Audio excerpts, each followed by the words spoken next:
Hey there, my merry hangsters. So glad you tuned in for another edition of whatever the hell I'm doing here. Today is going to be pragmatic redneck view on flags. That's just what I'm calling it. And it's brought to you today by Elysian Dragon 2 Stout. Not too bitter, not too sweet, just right. So everywhere I turn, there's people talking about flags, getting all riled up. So I thought I might try to straighten things out just a little bit and tell you what flags that you should be fearing. You see your neighbor fly, I don't know, a Russian flag, a North Korean flag, a Cuban flag, anything communist like that, you probably should call the federales. Have them come on in, you set up your camera, pour yourself a tall drink, and watch Team America do some monkey stomping on those communist faces. And ISIS, you see an ISIS flag fly up the old pole, then yes, call your local authorities. But if you see a rainbow flag flying up in your neighbor's house, fear is not what you should be feeling. You should be thinking to yourself, is this like a butch thing, or is one of them like a hot femme? Or, wow, I wonder if these two fellas have a good Cali outdoor kind hookup. That's where your mind should be going.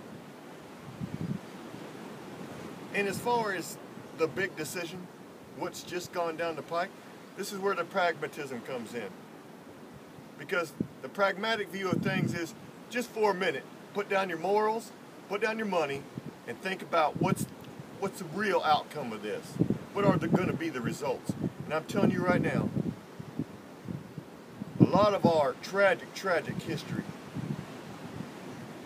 in this country has come from people who have felt disenfranchised and alienated and oftentimes sexually frustrated. And what just went down was our Supreme Court said to this population of Americans,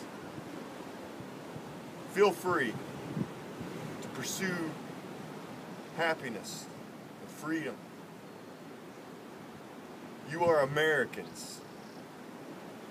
Pay your taxes, raise well-adjusted children, and for God's sake, pursue happiness. And to me, that's a win situation. I'm totally fine with that.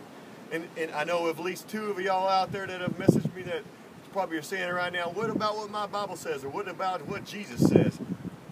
I think I can address that. Number one, if you're carrying around a King James Bible, please look into the origins of that book, because it wasn't brought down by Moses. He came down with two slabs of rock and a sunburn. That book came from a man named Constantine. Check it out. And as far as what Jesus said, I think I have a good grasp on that. Jesus would say what Michael Fronte said. And Michael Fronte and I think Jesus would both agree that it does not matter who you love. What it matters is, do you love? Do you love? Keep it sexy, y'all.